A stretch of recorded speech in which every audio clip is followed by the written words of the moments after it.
BRS MLC కవితతో ఆ party Rajya Sabha సభ్యుడు దామోదర్ రావు senior న్యాయవాది గండ్ర మోహన్ రావు సమావేశమయ్యారు.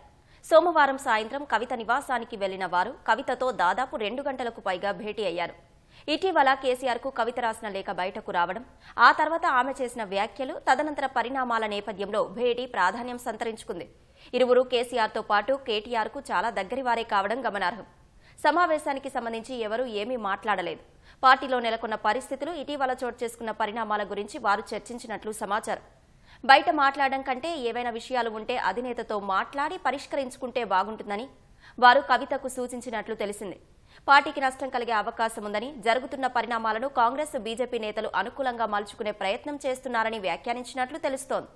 తాను పార్టీకి వ్యతిరేకంగా మాట్లాడలేదని, తనపై చేస్తున్న కుట్రను మాత్రమే ప్రస్తావించారని కవిత పేర్కొన్నట్లు సమాచారం. కేసీఆర్ నాయకత్వంలోనే తెలంగాణ బాగుపడుతుందని అన్నట్లుగా తెలుస్తోంది.